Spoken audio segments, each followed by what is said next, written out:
Brazil is prosecuting their popular former president who would be re-elected if allowed to run. This is a major problem for the Americas, where socialist dictatorships like those of current Brazilian President Lula da Silva are taking hold in places like Brazil and even Honduras.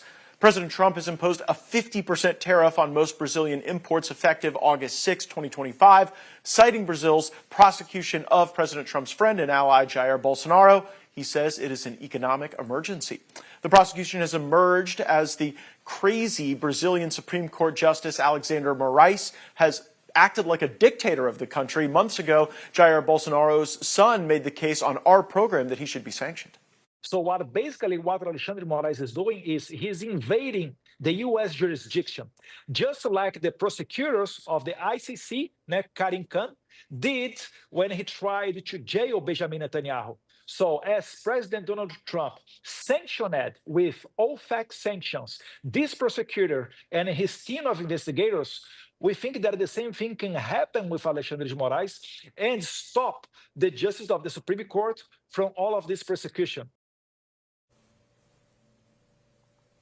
And that's now exactly what happened. Justice Alexander Moraes, overseeing Bolsonaro's trial, has been targeted under the Global Magnitsky Act, facing visa bans, asset freezes, and that's a good thing. That's the type of development that shows that America is back and that we're not going to allow this type of just a crazy erosion of democracy in the Americas at the hand of somebody that I believe the Biden administration and USAID put in office over the will of the voters. Now, supporters of Bolsonaro have taken to the streets in cities like Sao Paulo and Rio de Janeiro to protest Supreme Court actions and Lula's government.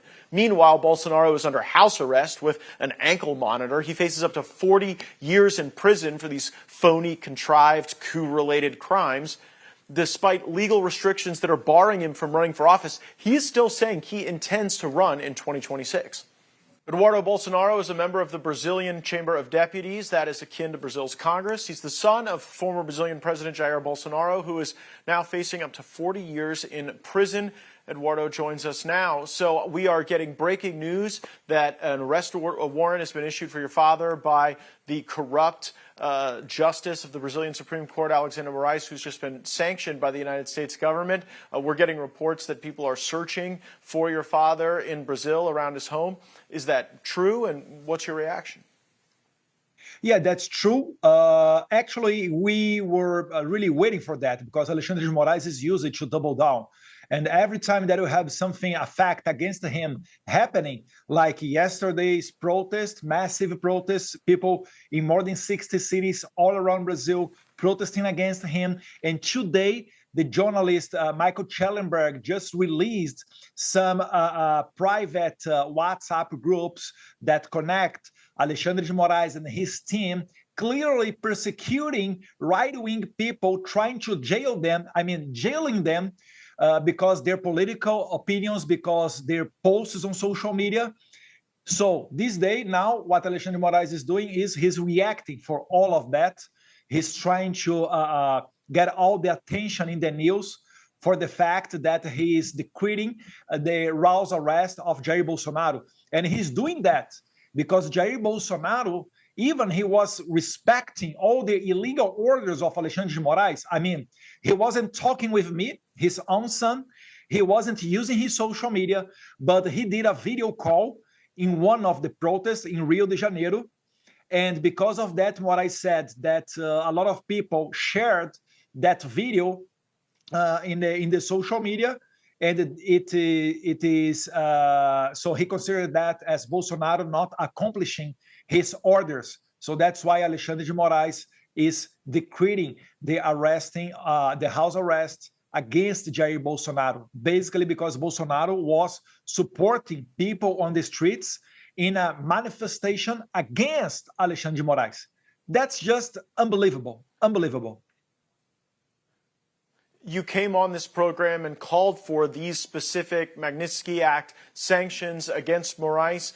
The Trump administration moved to execute on that plan that you had laid out. Now we're seeing this effort to arrest your father.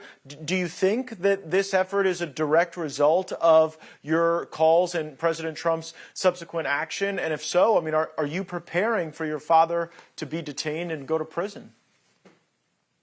Yeah. We all know how they act. And they already said that they would not repeat the same mistake that happened in the US, which means that Alexandre de Moraes is running, he's speeding up as much as possible, as fast as possible to condemn Jair Bolsonaro before the next year election. So he's really hard working for that. But thanks God, we have in the United States a great president, a great leader called Donald J. Trump, and he's giving tariffs against this financial system that supports Moraes, and also now individually applying Magnitsky Global Act against Alexandre de Moraes. So as all of dictators in the end of these days, in the end of their last days, he is reacting for that. He's desesperated. He's losing support in the Supreme Court. He asked for all of the 11 justices of the Supreme Court to sign a declaration in favor of him against Donald Trump. He didn't get even half of the justice in the Supreme Court supporting him. So he's in a very weak moment. And I'm feeling that we have an opportunity to move forward and also pressure the Senate of Brazil to do the impeachment of Alexandre de Moraes, and also the Congress to approve what we call the amnesty bill, to do not let these people go through the Alexandre de Moraes hands, because, Matt, Brazil is the only one case that I know that the Supreme Court is judging people like regular and common people. It doesn't happen in regular democracies. It doesn't happen in other countries in the West. So we have to do this step forward, because other case, Brazil is going to be deep in the Venezuela way. Tell us what's happening in the streets, because we have seen there's thousands protesting against this government, supporting your father. What kind of dynamic is that creating for the people of Brazil?